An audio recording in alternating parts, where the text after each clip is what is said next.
Un cordial saludo para todas y todos. Les agradezco mucho su asistencia en este lluvioso comienzo de tarde. Yo soy María Ángel Duque Vargas, soy médica y autora colombiana y los acompañaré como moderadora y presentadora durante los siguientes 50 minutos. El evento que vamos a tener es organizado por el grupo editorial Nemocine. Es uno de los muchos que van a poder disfrutar durante esta 36ª edición de la Feria Internacional del Libro de Bogotá y es el segundo al que asiste el grupo editorial Nemocine. Este evento tiene como nombre Del sueño a la realidad de escribir tu primer libro. Y para desarrollarlo hemos invitado a dos autoras que me están acompañando en este momento, que han desarrollado su proyecto de escribir su primer libro con el acompañamiento del grupo editorial Nemocine. Sin más preámbulos, voy a presentarle a mis invitadas especiales. Les voy a pedir más bien a cada una de ellas que se presenten. Vanessa. Hola, muy buenas tardes. Mi nombre es Vanessa Quinn. Soy autora de mi primera novela y pues yo soy ingeniera agropecuaria de la Universidad de Antioquia, soy pastelera, ya soy escritora, soy mamá de perritos y pues estoy recontentísima por estar aquí en la feria presentando mi obra. Marta. Muchísimas gracias, bienvenidas, bienvenidos, bienvenides. Me llamo Marta Lucía Moreno Fajardo, estuvimos aquí nosotras tres con la directora de la escuela Nemocine, que también es una casa editorial y un laboratorio de incubación de escritoras maravillosas como somos María, Iván y yo. Y estoy aquí para presentar mi novela que imprimí en diciembre, que se llama Viaje a Tres Diosas. Estudié Ciencia Política, Relaciones Internacionales, Historia y Diseño de Políticas Públicas y a mis 40 años, tengo 57, decidí mandar todo para el carajo y dedicarme a lo que me hace feliz, que es escribir y sumergirme en la magia de la palabra. Ya. Bueno, ya Martica empezó a hablar un poquito de Nemocine. Para muchos de ustedes que tal vez no han oído hablar de Nemocine, quiero contarles que el grupo editorial está conformado por la Escuela de Incubación de Escritores, la Casa Editorial Nemocine y la librería Inframundo. Y el principal objetivo, la misión principal del grupo es trabajar para ayudar a todos aquellos que quieren cumplir su sueño de ser autores. Desde sus primeras ideas, llevarlas hasta la publicación. Ese es el principal trabajo que cumple el grupo editorial. ¿Cómo lo hacen? Bueno, primero la persona que desea escribir, que sueña escribir y que aún no lo ha hecho ni ha publicado, empieza por llegar a la Escuela de Incubación para Escritores Nemocine y puede desde la escuela crear su primera novela, su cuento largo o una antología de cuentos. A manera de chisme, yo también soy alumna de la Escuela de Incubación para Escritores Nemocine y he sido compañera de Marta y Vanessa en el proceso de escritura de novela. En este momento tengo mi primer borrador, porque el proceso de incubación de escritores empieza cuando el alumno tiene su primera idea de escribir hasta cuando tiene un borrador completo de mínimo 35.000 palabras. En ese proceso me acompañaron Marta y Vanessa y yo logré hacer mi borrador gracias al método que usa la escuela, que es el de escritores mapa. Bueno, pero yo no voy a extenderme más. Quiero preguntarle a Marta que me colabore cómo se sintió ella con la metodología de escritores mapa y si siente que esta metodología fue una herramienta buena para su proyecto de escritura. Martica. Gracias, María. No siempre fui una alumna muy obediente, entonces yo yo siempre como que me voy por mi cuenta. Antes quiero contarles un poco el contexto dentro del cual yo llego a Nemocine. Yo ya no vivo en Bogotá, vivo en Pretendo, Italia, frente a la Peña de Huayca, donde me entiendo mejor con los extraterrestres alienígenas que con los humanos y las humanas y les humanes. Y yo estaba en Montreal cuando se inventaron este tema del COVID, en Quebec, en Canadá, y yo no me lo creía al principio. Y yo estaba específicamente buscando una maestría en escrituras creativas en francés. Hablo inglés un poco mejor que francés y llegó el COVID. Y me moví entre Tenjo y Cajicá, conozco a Ani como maestra de la Escuela de Formación de Cajicá, y en plena pandemia, en un gobierno que no quiero mencionar porque nadie supo que aconteció, traté de montar mis textos en la Dirección de Derechos de Autor, y fue imposible durante 2 años, y a mí de alguna manera me resuelve el tema con tutoriales. Y ahí la conozco y ella me dice, ¿te interesaría, me queda un poco en Cajicá, inscribirte en mi programa de escrituras creativas? Y fue muy clara y contundente. Primer semestre, teoría literaria; segundo semestre, escriben la novela; tercer semestre, se edita, se reescribe; cuarto, publica. Y yo dije, acabo de volverme de Montreal el último día que pude entrar a este país, y me cae del cielo un regalo en línea maravilloso. Y de ahí nace de alguna manera mi novela. Sobre el tema mapa, estoy diciendo que yo hago las cosas un poco a contracorriente, porque no sé a cuál de las muchas técnicas que nos presentó Ani se está refiriendo mi compañera de escritura, María.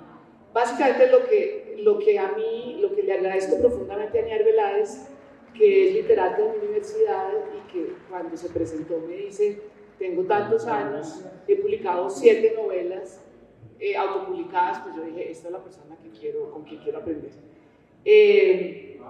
Básicamente lo que yo registro al final del semestre de teoría literaria es que ella nos explicó cómo se hace una escaleta. Entonces eso es lo que yo creo que María quiere decir con mapa. Entonces básicamente nos dijo, bueno, y yo también tengo que contar que originalmente yo quería escribir 3 cuentos femeninos. Y al final yo dividí 50.000 porque yo no quería escribir largo, porque ya mis personas, una tía abuela, mi mamá me ha dicho, si quieres que te leamos, me haces el favor y cortico, que ya en el mundo del Twitter y de las X palabras por Twitter es corto. Entonces yo dividí 50 por 3, y dije, cada cuento no puede tener más de 17.000 palabras, y me la pasaba contando palabras. Y empecé con mi primer cuento, que es el primer capítulo de mi novela, que es sobre Shakti, una niña de la India, y un día me doy cuenta, aquí la niña escribía 10 veces más rápido que nosotras dos, ¿no? Entonces ella ya iba en 60.000 palabras, ¿no? Ya voy en 100.000 palabras. Entonces yo decía, bueno, Moreno, usted se queda donde tiene que quedarse. Y mis cuentos de 17.000, un día ya tenía 28 o 30.000 palabras, y ahí se me enredó la vaina. Y dije, no, voy a integrar, y finalmente pues hago una novela de 3 historias femeninas como novela y no como cuento. Bueno, para retomar un poquito así, Marta nos estaba contando sobre el curso de incubación para escritores. El curso tiene una duración de 4 semestres, es totalmente online, es dictado por la maestra Ani Arbeláez, y el objetivo es que construyamos ese borrador. El método, para explicarlo un poquito más, consiste en la planeación de la novela, desde el primer capítulo hasta el último, y luego se hace la escritura del contenido. Vani, ¿a ti cómo te fue con el método y cómo fue tu experiencia de construir ese primer borrador, Vanessa? Bueno, para mí, como dijo Martica, yo es que soy extremadamente exagerada, porque a nosotros nos dijeron 50.000 palabras y yo dije, ese es el mínimo. Y yo me extendí y dele, y cuando menos pensó terminé la novela con 160.000. O sea, el tocho iba a quedar el doble de grueso de esto. Pero entonces pues ya en el proceso de edición decidimos dividirlo. A mí me sirvió mucho el método de la escuela, porque cuando nosotros queremos escribir una obra siempre tenemos ideas. Tenemos una idea que yo quiero que lleve tal escena, o sea, ya uno empieza a imaginarse. Pero a mí el método de agarrar el computador, sentarme y escribir, a mí se me dificulta porque yo me distraigo con mucha facilidad. El método que nos enseñan en Nemocine es de planear los capítulos. O sea, nos dicen, calcula que va a ser unos 25 capítulos y haga una breve descripción de lo que va a ir en cada capítulo. Yo lo hice, pero a medida que iba avanzando, resulta que entre un capítulo y el otro sentía que faltaba algo, entonces me tocaba meterle otro capítulo y después ya ese tocaba meterle otro. Al final lo que originalmente iba a ser de 25 capítulos terminó de 55. Yo quería decir, perdóname María, que algo que no les expliqué de la escaleta, que fue lo que para mí fue mágico, es que uno tiene que escribir en una página de Excel, que las detesto porque mi relación con los números, con las finanzas no es muy fluida, y uno escribía con las tramas, las subtramas y los conflictos literarios, que es la estructura como el mapa base, escribía al revés. Entonces uno aquí en la columna escribía capítulo 1, 2, 3, 30 o 50, y escribía al revés, construyendo la historia, es decir, el mundo que uno construye, los personajes, los tiempos, los conflictos. Y realmente tengo que confesar, mi mamá tuvo una cirugía y estaba en la clínica María en la calle 50, y yo para llenar la escaleta tenía 1 hora cuando no tenía wifi en la Berraca Clínica, y fluyó rapidísimo. Entonces es magia, y yo creo que claramente que la palabra es mágica. Realmente para mí también fue valioso. Para, digamos, explicar un poquito otra cosa, es que el tema central de la novela, como lo aprendimos, se basa en seleccionar un conflicto que tiene que vivir el protagonista o los protagonistas y los personajes principales. A partir de ese conflicto central, que es un conflicto, por ejemplo, de un hombre contra un hombre, del hombre contra la naturaleza, del hombre... Perdón, pero siempre la tengo que estar corrigiendo porque nos excluye siempre a las mujeres. De una mujer, mujer contra mujer, mujer contra sí misma, mujer contra mujer. Hombre contra hombre, mujer contra mujer, ser humano versus ser humano versus sí mismo como ser humano, o ser humano versus naturaleza. Son 6 clases de conflictos. Entonces, centrado en la elección de ese conflicto, se elige una trama que es la historia que van a vivir los personajes. Y después de seleccionar la trama, se selecciona una estructura.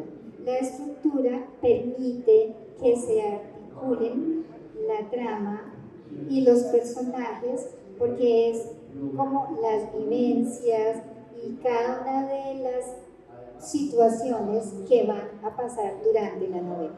Esa es la planeación de la novela del comienzo al fin, y permite que uno en la cabeza tenga claro lo que le va a suceder a su personaje y a sus personajes desde el comienzo. Después se empieza a trabajar los otros elementos hasta que se termina el borrador. ¿Y qué pasa después? Viene el proceso de corrección, viene la edición, donde la casa editorial Nemocine entonces entra en esa parte de edición de la novela. La edición tiene 3 partes: una corrección de contenido, en donde analiza cada una de las escenas, su aspecto narrativo, su aspecto descriptivo, el empleo de diálogos y el manejo de trama y estructura. Luego del contenido se hace una corrección, que es la corrección de estilo y gramatical, y la última corrección es la ortotipográfica. Algunas personas, cuando ya tienen su escrito, llegan directamente a la casa editorial Nemocine y allá se hace el trabajo de edición. Pero en el caso de nosotros, pues el escrito lo hicimos en la misma escuela, pero luego pasamos a la casa editorial para esa corrección. Vanessa, yo quería preguntarte cómo fue tu experiencia de edición con la casa editorial Nemocine. Bueno, como explicó Mari, el grupo editorial Nemocine se conforma por 3 empresas. El primero es la Escuela de Escritores, el segundo es la casa editorial. Son independientes. Yo quise que Dani fuera mi editora porque pues ella es autora de fantasía y el género que a mí me gusta es la fantasía oscura. La fantasía oscura, el terror, la ciencia ficción. Yo dije, ella es la editora perfecta para eso. Y pues me gusta porque el trabajo que se hace es, uno le pasa el borrador y ella no se toma las libertades que muchas veces en una editorial grande hacen, y es que ellos corrigen la obra como ellos quieran y así se tiene que quedar. Que eso es una de las cosas que no es como muy agradable para uno como autor. En la escuela se respeta mucho el derecho de autor. Entonces ella lo que hace es que en un documento le va entregando uno las correcciones que ella considera que deberían hacerse. Y uno lo que tiene que hacer es o las acepta o las rechaza. Entonces si uno decide que quiere que no se le modifiquen sus comas, pues uno solo rechaza y su obra queda tal cual como uno la quiere. Entonces me gusta mucho el proceso porque se respeta eso, el derecho de autor. Yo quería agregar que mi caso fue completamente distinto, porque Ani, nosotros lo leímos entre todas, y Ani un día me dijo, tu novela, bueno, sigue la discusión de si mi novela es femenina, feminista, y yo quiero contarles, desde la humildad de una persona que escribe por primera vez una novela, que yo creo que yo me inventé un nuevo género, que incluye novela de viaje, de carretera, espiritual, cuántica, bueno, muchas cosas. Entonces, Ani básicamente me dijo que no me iba a editar porque mi género no lo conocía ella y no sabía cómo. Y me presentó con alguien con quien estuvimos aquí el año pasado, que tenía una editorial feminista y que vive en San Gil, que olvidé su nombre en este momento. Con el tema de lo editorial, yo terminé imprimiendo en el mismo sitio que imprime Vani, que es la única, que se llama Bibliomanager Express. Quiero invitarlos mañana que voy a hacer mi presentación con mi imprenta de 2 a 3.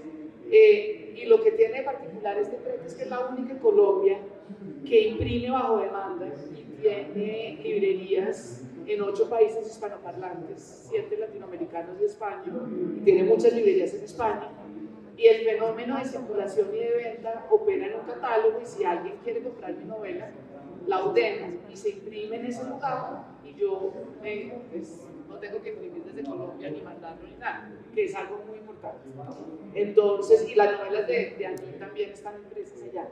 Entonces, el tema de edición, en este momento, seguramente ustedes se acuerdan el escándalo con una autora barranquillera que escribió La Costa Nostra, que ya tenía un contrato con Planeta mucho antes, y su editor era el actual ministro de Cultura, y obviamente ya sabemos cómo funciona el planchar, y entonces no respetaron este tema. Y yo lo último que iba a permitir en este proceso tan agradable que hemos tenido con mis compañeras y con Ani, es que cualquier pseudoeditor huevón venga a decir si yo escribo bien o mal. Entonces, bien me libre eso. Qué pena por los señores y por la grosera. Son palabras colombianas. Nos iba a acompañar también un escritor de Fusagasugá, que es Néstor Albarracín, pero parece que tuvo dificultades en llegar. Ya acaba de entrar, qué bueno. Por favor, Néstor. Fusagasugá, yo ya trancón. Tranquilo. Llegaste en el momento justo que te estábamos esperando. Bueno, Néstor, quiero pedirte 2 cosas. En primer lugar, que te presentes, y en segundo lugar, que nos cuentes un poco de tu experiencia de edición de tu obra con la casa editorial Nemocine. Adelante. Muchas gracias. Gracias por la espera un poquito. Hay que esperar. Depende un poquito del tráfico. Yo soy Néstor Albarracín, soy docente en Fusagasugá. En el ejercicio de mi docencia como docente de literatura, con mis estudiantes realizamos una recuperación de historias tradicionales de Fusagasugá. En el año 2023, gracias a un programa llamado Portafolio Municipal de Estímulos, nos presentamos con nuestro proyecto con 15 historias. Logramos ganar este concurso, este portafolio. En ese proceso pues debíamos publicar una obra fue cuando comenzamos a buscar un espacio, una editorial, alguien que nos acompañara en este proceso. Y fue cuando aparece la editorial Nemocine, que nos acoge de una manera muy especial, especialmente de parte de Ani Arbeláez, y nos acompañan en todo el proceso. Entonces, lo que yo logré publicar son 15 historias tradicionales de Fusagasugá, donde buscamos recuperar ese amor por el territorio por parte de los estudiantes, y ahora pues ya ha trascendido a toda la comunidad del municipio de Fusagasugá. Bueno, ¿y cómo encontraste Nemocine y cómo fue esa experiencia de edición con Nemocine, Néstor? Pues cuando ganamos, como le comentaba, cuando ganamos el concurso, comenzamos a cazar editoriales, a mirar con quién podíamos publicar. Y nos apareció Ani, que fue jurado de un concurso que también desarrolló la Secretaría de Cultura en Fusagasugá. Así la conocimos a ella, ¿cierto? Por recomendación de algunos funcionarios de la Secretaría de Cultura. Nos dijeron, mire, de pronto ella le puede colaborar, porque habíamos ido a diferentes lugares, pero no, digamos que de pronto no llenaban todas las expectativas que teníamos de nuestra publicación. Cuando me encuentro con Nemocine, pues nos acogen de una gran manera. Decimos somos primíparos, ¿cierto? No sabemos cómo es este proceso. Fue toda la acogida, ¿cierto? Nos explicaron cada paso, me acompañaron en todo el proceso. Fue un proceso un poco maratónico, porque estos portafolios, como son públicos, ¿cierto? Dan un tiempo, eran 3 meses y medio, y no, esto solamente tenía lo que yo había escrito, ¿cierto? Ahí estaba escrito eso, sin ninguna revisión, y corrimos muchísimo, y como en 3 meses ya teníamos listo para imprimir. Entonces digamos que se acomodó la editorial a las necesidades que yo tenía en ese momento, y fue de alguna forma la salvación para lograr sacar adelante este trabajo. Es decir, Néstor, que se cumplió tu expectativa de pasar de tu borrador a tener un escrito listo para publicar. ¿Sientes en este momento que fue una elección aceptada? Y yo quería preguntarte, ¿qué te dio esa confianza para decir, bueno, ya está, hice mi trabajo, tengo mi escrito, me lo dictaron, me voy a lanzar y voy a convertirme en autor? Paso de escritor a ser autor, porque me animo a que mi escrito lo conozca todo el mundo, es decir, me animo a publicar. ¿Qué te hizo sentir esa confianza? Bueno, yo no había publicado, es mi primera publicación, pero sí conocía personas que habían publicado con otras editoriales, y de pronto decían, mire que tenga cuidado porque en la edición le van a cambiar el texto. De pronto, después de que te editen, tú dices, pero es que esto no era lo que yo quería decir, ¿cierto? Y pues dicen, no, es que comercialmente hay que dejarlo así, entonces al final uno tiene que aceptarlo, ¿cierto? Cuando me encuentro con Nemocine, digamos que lo más satisfactorio para mí fue eso, que sentí como el respeto hacia la idea de lo que yo quería decir. Y cuando volví a revisar después de las correcciones, yo sentía que aún estaba ahí el espíritu de lo que yo estaba diciendo, de lo que yo había escrito. Entonces ese creo que fue como la satisfacción más grande y la confianza más grande que tuve para decir, está bien, publiquemos, porque no se perdió la esencia o el mensaje que yo quería dejar.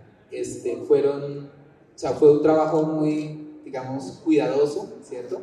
De respetar la idea y la historia que yo estaba contando en cada una de mis creaciones. Solo no quiero dejar en el aire que finalmente mi editora sí fue Ani, después de que no me fue muy bien con la anterior, y obviamente en mi novela está la casa editorial Nemocine como edición e impresión. y quiero resaltar un poco lo que ya dijo Vane en el sentido del gran respeto que Ani Arbeláez Tangarife tiene por los derechos de autor.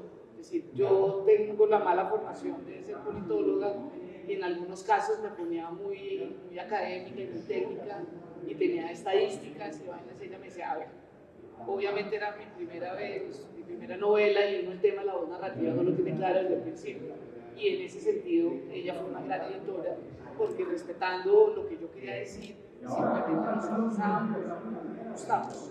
Bueno, justamente hablando de publicación, porque publicar es eso, es dar a conocer, y hay muchas maneras de publicar. Ahorita encontramos libros online, encontramos audiolibros, y el libro impreso es una de las formas de publicar.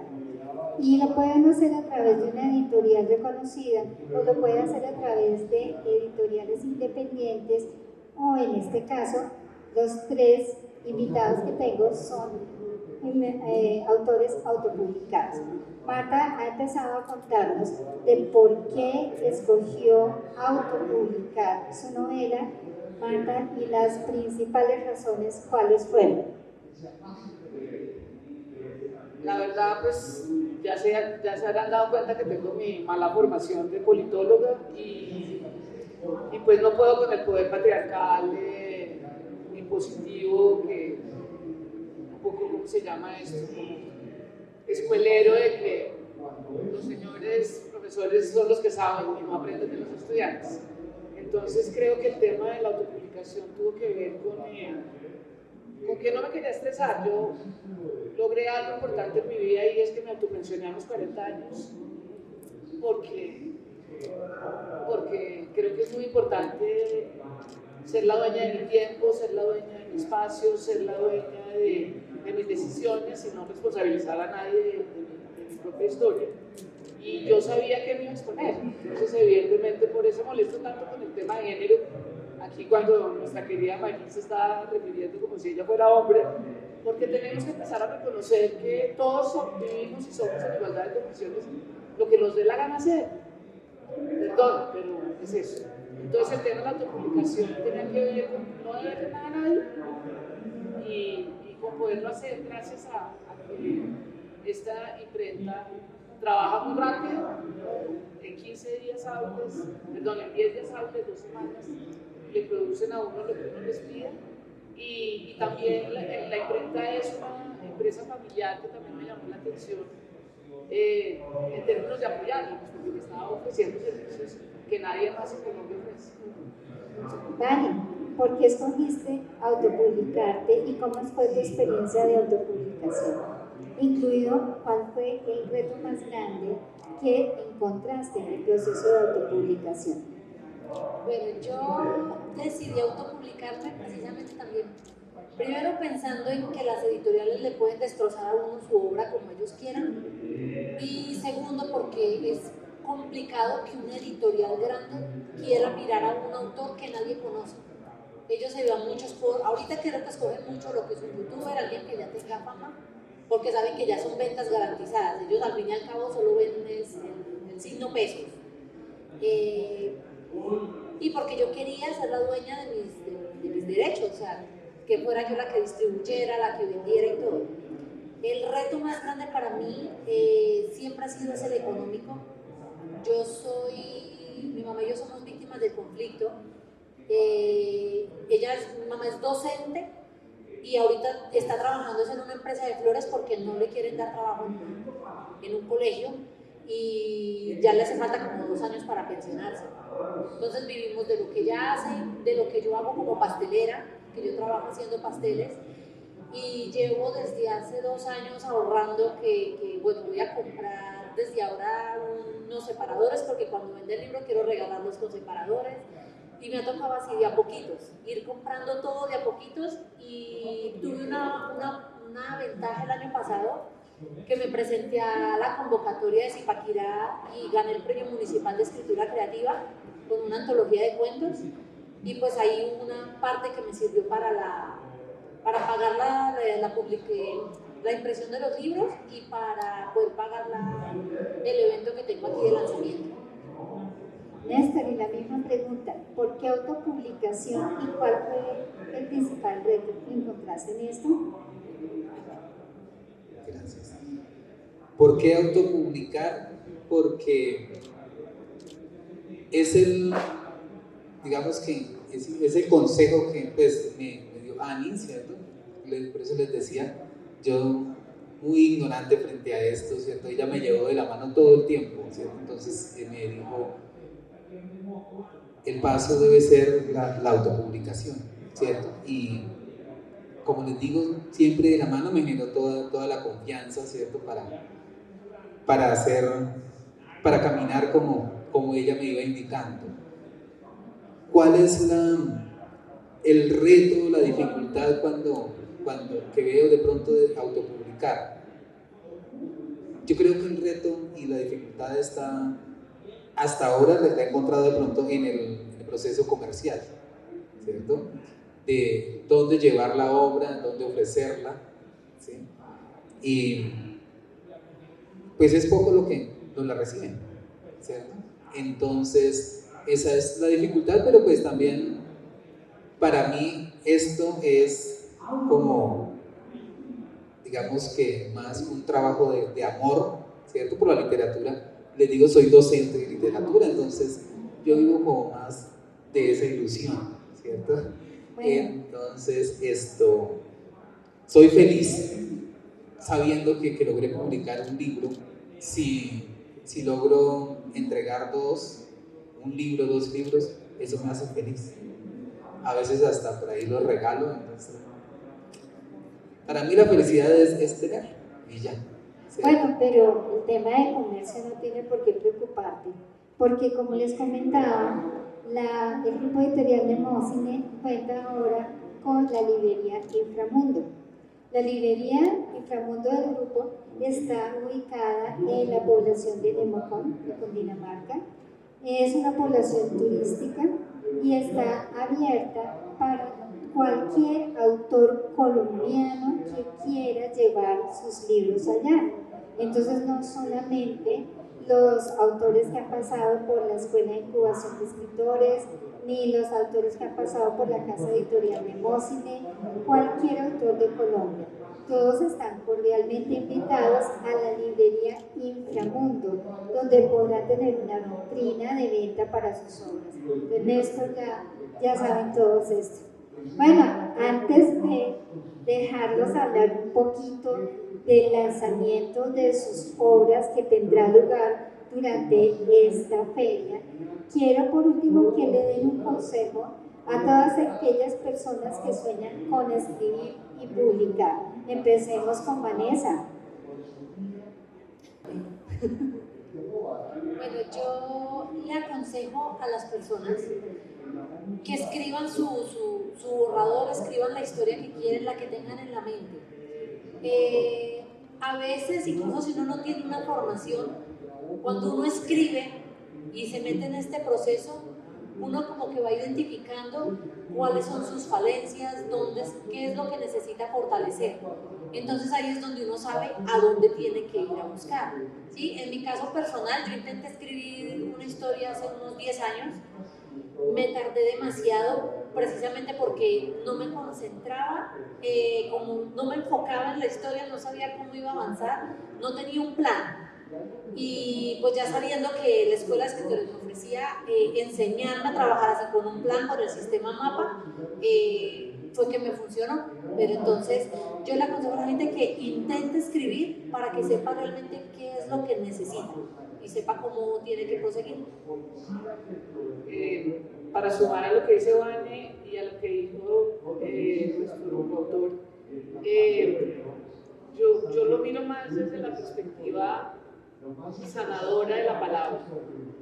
Creo que mi giro de dejar de ser politóloga y diplomática y de estar metida en trabajos bastante estresantes que no llegan a nada y transitar a la literatura que me da toda la serenidad y la paz interior.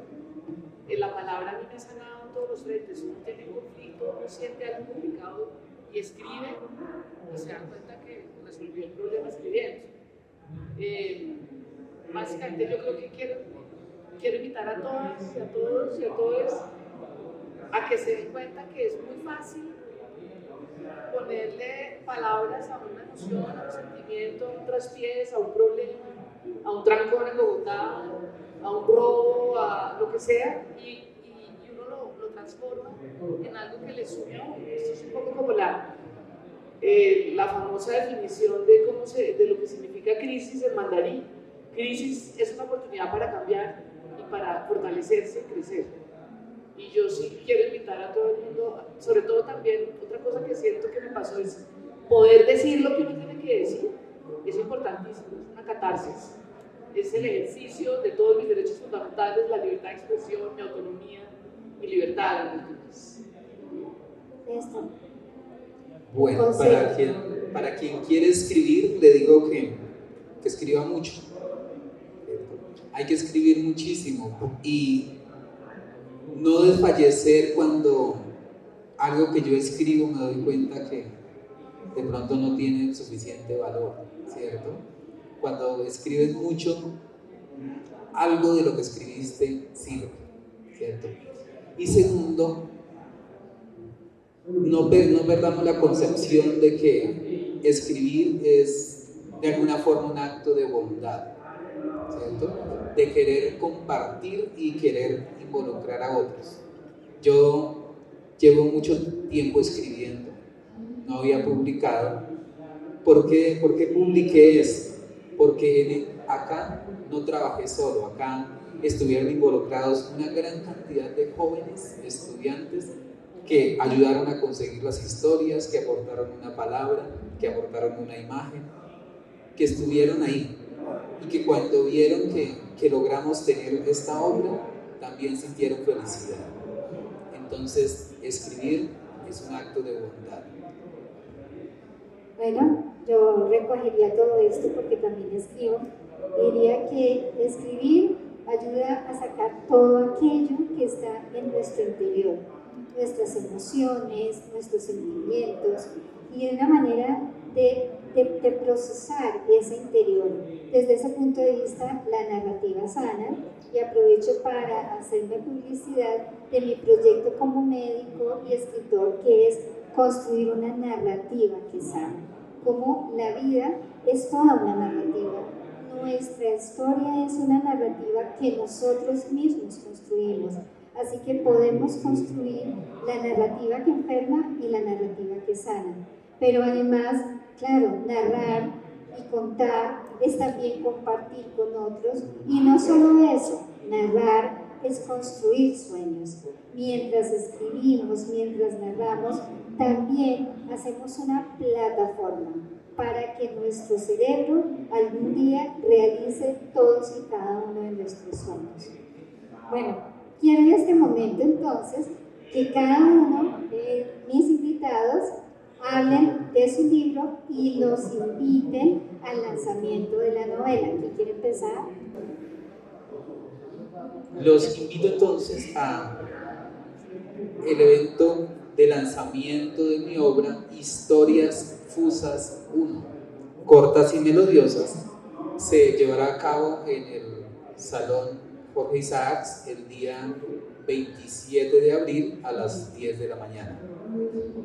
¿De qué se trata mi obra? Son 15 historias tradicionales de Fusagasugá que hablan de diferentes lugares. Es un trabajo que intenta que primero los fusagasugueños, ¿cierto? Y también ustedes cuando nos visiten en la ciudad Jardín, conozcan el territorio y lo quieran. La búsqueda es esa, ¿cierto? Que se desarrolle el amor por Fusagasugá. Entonces, hay 15 historias de 15 lugares específicos donde hablamos de por qué se llaman de esa manera. Si usted va a Fusagasugá, debe saber dónde queda el indio. Entonces, por ejemplo, ¿por qué se llama el indio? ¿Cierto? En el centro de Fusagasugá se encuentra un lugar llamado el Puente del Águila. Y a veces, digamos que Fusagasugá, digamos que acoge, es cabecera municipal de la provincia del Sumapaz y acoge personas de diferentes municipios cercanos. y a veces ellos, los jóvenes, los estudiantes, no conocen Fusagasugá. Entonces lo que busqué a través de esto fue pues que los estudiantes conocieran el territorio y comenzaran a quererlo. Recuerden, 27 de abril en el Salón Jorge Isaacs a las 10 de la mañana hablamos un ratico de estas 15 historias. Muchas gracias. Vanessa. Bueno, hay algo curioso y es que en el libro, la historia en el libro comienza un 1 de mayo y preciso el 1 de mayo es el lanzamiento de la obra La Profecía de los Siete a las 10 de la mañana en la Sala Madre Josefa del Castillo. Posterior voy a tener la firma del libro. Para que se entusiasmen, esta obra trata sobre un 1 de mayo en el que en Zipaquirá se desata una epidemia de psicosis y las autoridades no tienen más que encerrar a todo este montón de personas en un psiquiátrico. Entre ellos están los protagonistas, los cuales comienzan a descubrir que ellos pueden percibir el mundo de los muertos y que detrás de ese brote de psicosis hay algo más siniestro. Entonces los invito el 1 de mayo a las 10 de la mañana en la Sala Madre Josefa del Castillo. Marta Lucía Moreno. Muchas gracias. Yo me fui por un tema completamente distinto. Mi libro se llama Viaje de Tres Diosas. Ahí escribí la sinopsis. Básicamente les conté, yo empecé escribiendo 3 cuentos. Desarrollé 3 personajes, una niña india que nace en el Maharashtra, una princesa holandesa con título nobiliario español, que es la única que se enamora y es bióloga, médica y meretriz, y su cuerpo lo usa como un mapa de todo tipo de drogas duras. Tiene un coma, se vuelve avatar y no se sabe si el gran amor de su vida, que se llama Martin von Stauffenberg, termina o no termina con ella. La tercera es una sacerdotisa andaluza, que de hecho fue una manera de honrar a mis años 20. Empecé a estudiar astrología y tarot y fui donde una vidente y ella me dijo quién yo había sido en 1660 y me dio el nombre. Y obviamente yo perdí el nombre, pero me acordaba de la historia y me dijo: cuando vaya a España, Andalucía, tómese unos días y se va al Archivo General de Indias y averigua quién fue fulana de tal. Y esa fue usted hace 6 siglos. Olvidé el nombre, pero la manera como la revivo es a través de esta mujer, que se llama Cayetana, y es una cantadora de canto jonte y de tablao flamenco. Y el viaje básicamente es un viaje astral. Aquí está una de mis amorosas compañeras de trabajo cuando trabajamos en la aeronáutica civil, que no esperaba que estuviera acá, y vi que estuvo en Ciudad Perdida hace poco y yo hice ese viaje, fue mi regalo cuando cumplí 48 años, y cuando llegué allá vi cómo los aruacos y los huihuas tienen un espacio en Ciudad Perdida que es de piedra en este sentido, y ahí era donde aterrizaban de sus viajes astrales nuestras culturas prehispánicas. Tiene algo de dificultad mi libro porque no maneja tiempos ni cronológicos ni lineales. Las 3 diosas son reencarnaciones de Isis, de Kuan Yin, que fue una diosa china, la diosa de la misericordia, de piratas. Hace 2 años encontré aquí un libro de las mujeres piratas, prostitutas y no sé qué más, y como si me hubiera llamado para resolver el tema de cuando las pongo juntas a las 3. Y mañana tengo la presentación con mi imprenta de 2 a 3 de la tarde en el pabellón 6, Video Manager Express. Ahora les confirmo el salón. Está en 520, gracias, Juli. Y realmente sí es un poco autobiográfica esta novela. Yo soy esa niña superdotada de la India que se ganó el primer partido de cricket a los 6 años y aprendió de los Vedas y hablaba muchos idiomas y no sé qué. y seguramente también la sacerdotisa y la princesa Meretriz.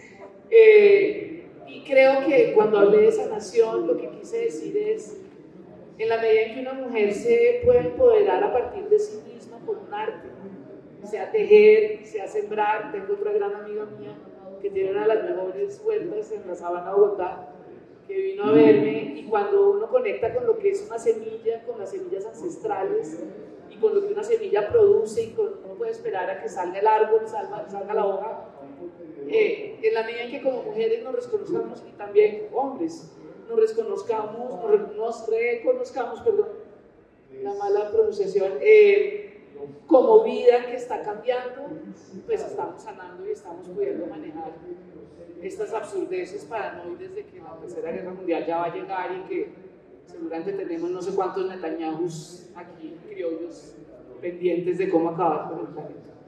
Bueno, muchas gracias Marta, Vanessa, Néstor.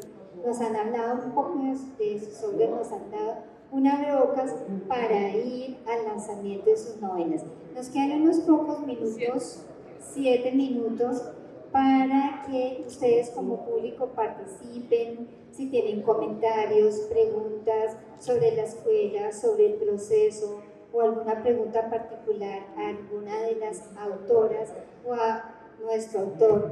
Los escuchamos. Yo tengo una pregunta para la editorial y también como para ustedes en cuanto al proceso de escritura. He escuchado que algunas editoriales utilizan una figura que es de lector informante o lector literario, y si la editorial tiene algo así, ¿en qué consiste? En que alguien en quien depositan la confianza porque es una persona que conoce mucho de literatura o de pronto de lo que ustedes escribieron, se les pasa el manuscrito o el borrador para que lo lean y den una opinión sobre ese borrador. Y eso de alguna manera realimenta a los editores, les de pronto da pistas, etc. Porque ustedes escribieron literatura, pero cada uno es muy diferente. Y lo que contabas al principio de que la editora pues no sabía cómo comenzar el trabajo por lo distinto de la obra, y finalmente lo hizo. Quería saber si la editorial trabaja o tiene lectores informantes. Y gracias. Mira, parte del curso que nosotros hicimos en el tercer semestre, nosotros nos tenemos que, entre nosotros, nos rotamos las obras. Funcionamos, eso se le llama lector beta. Entonces nosotros lo que funcionamos es leemos la obra del compañero y le hacemos de pronto algunas retroalimentaciones. Mira, estás escribiendo este nombre mal, o este personaje ingresó a una habitación y cuando terminó hablando colgó la llamada, entonces o entró o fue por llamada, porque a veces uno en el proceso de escritura comete esos pequeños errores. Son lectores beta. Cuando es en el curso, entre nosotros mismos los estudiantes nos retroalimentamos. Pero cuando ya es de pronto uno como independiente, lo que uno hace es que de pronto puede redactar un pequeño contrato como para protegerse de que no vayan a difundir su obra, y una personas de confianza, puede ser por ejemplo los bookstagramers, los que trabajan como influencers literarios, uno les puede hacer el contrato a ellos y ellos felices leen la obra y lo retroalimentan a uno, y eso les sirve a uno para ver en qué se puede estar equivocando y qué pueden corregir. La señora.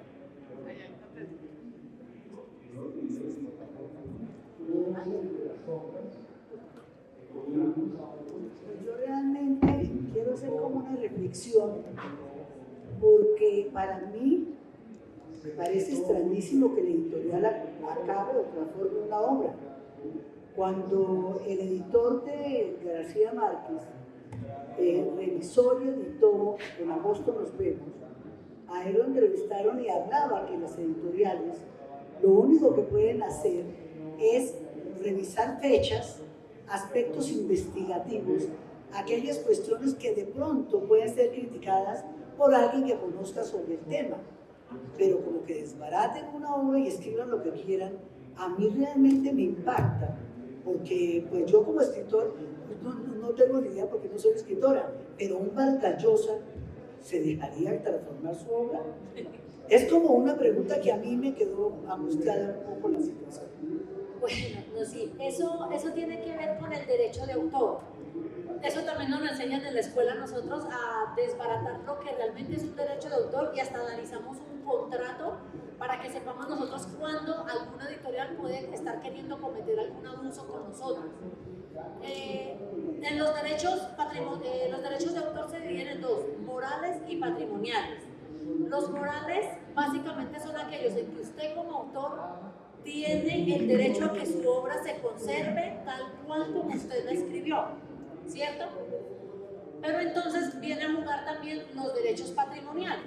Entonces ahí vienen las editoriales a decir, yo le voy a pagar a usted por su obra, pero esta parte no nos conviene, de pronto por intereses políticos o por alguna cosa, ellos los quieren cambiar. Entonces a uno le toca que, si yo quiero publicar con ellos, me tocaría aceptar, ¿cierto? Y si más adelante yo digo, no, es que quiero que se conserve mi obra como tal, se puede hacer, pero yo tengo que indemnizar a los terceros que se vean afectados por eso.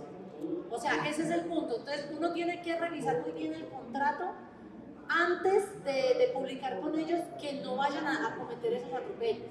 Porque uno como autor tiene derecho a que su obra se conserve como uno la escribió. Ahora, en el proceso de edición, de todas maneras, el editor y el escritor se sientan y negocian.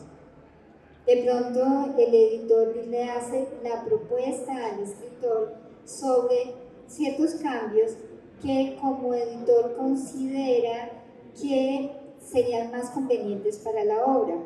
Por ejemplo, si considera el editor que de pronto en algunos aspectos la obra podría llegar mejor al lector. El intercambio de escritor-lector es una comunicación y la magia, el arte, consiste también en cómo el escritor logra comunicarse con su lector.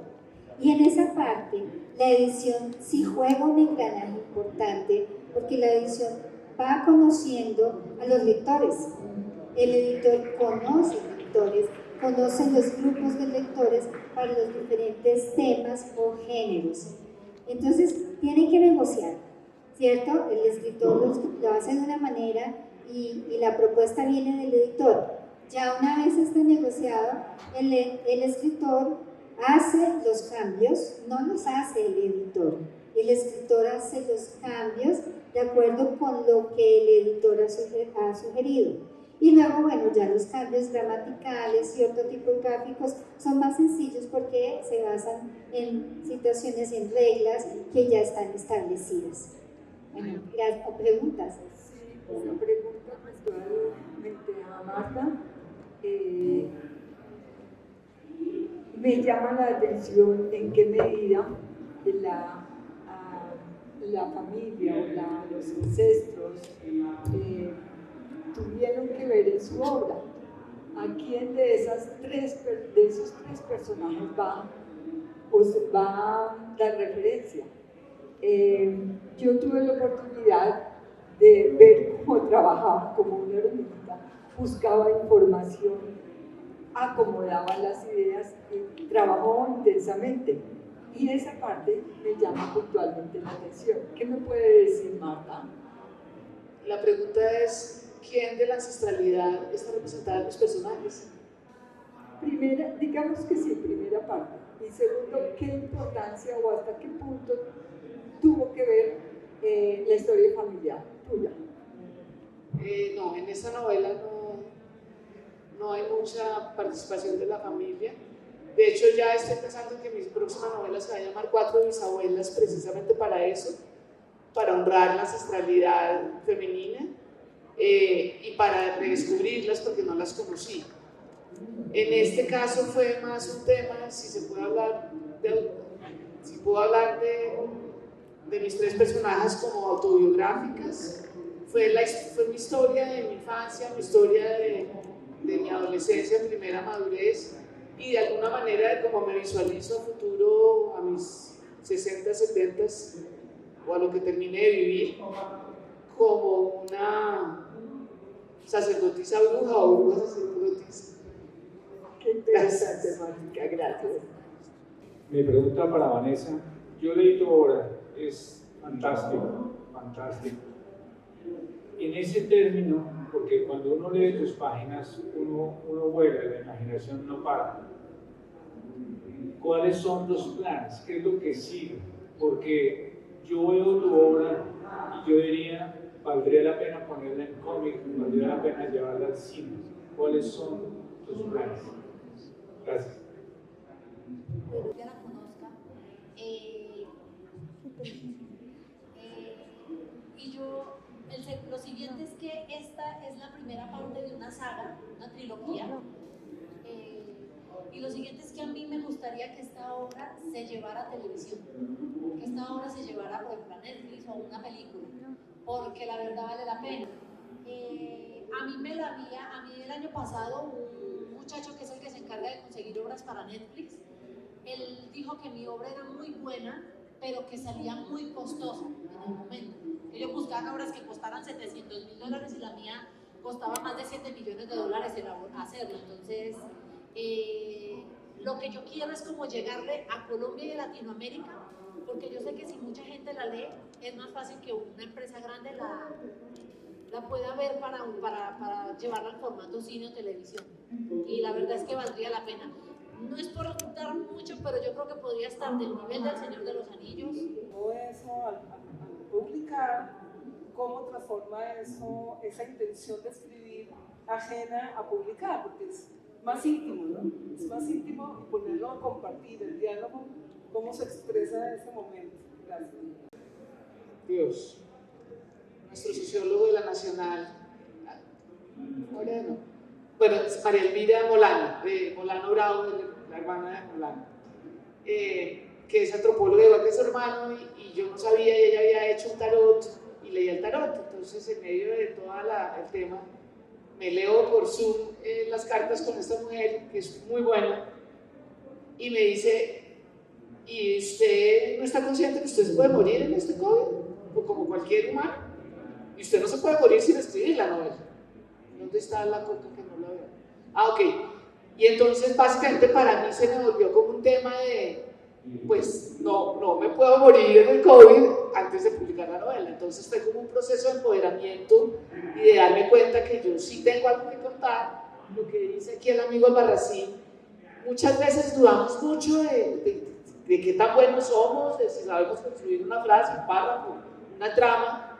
Y es lo que él dijo, es el impulso, ¿no? Es sentir la fuerza de que yo sí tengo algo que contar. Y también pues muchos amigos y amigas me lo habían dicho desde siempre: oiga, usted no puede morirse sin escribir. Aquí una de ellas es Olga Lucía González. Muchas gracias, creo que se nos acabó el tiempo, nos queda un minuto. Cierra. Para mí fue, bueno, lo que al menos lo que sentí es que yo soy muy miedosa, yo le tengo miedo a la oscuridad y todo, y en este libro precisamente hablo de demonios, y es una de las cosas a las que yo más le tenía miedo. Entonces, escribir sobre las cosas que a mí me dan miedo me ayudó mucho a exorcizar ese temor. Entonces, para mí fue importante, y poderlo tener así en físico es una emoción impresionante. Bueno, y es que cuando uno hace ficción, a veces la ficción parece solo ficción, pero la vida nuestra también puede ser ficción. Y cuando hacemos ficción, ese personaje puede tener, y sería maravilloso que tuviera, todo ese contenido, todo ese mar interior que tenemos. Entonces, queremos sacar nuestro mar interior, lo podemos sacar de muchas maneras, y la ficción, la novela, es una de ellas. Quiero agradecerles a todos el tiempo, la paciencia, el amor con que nos siguieron, e invitarlos nuevamente a los lanzamientos de las novelas de los autores. Un aplauso para ustedes que aman la literatura y la escritura. Un aplauso para todos. Muchas gracias y feliz tarde.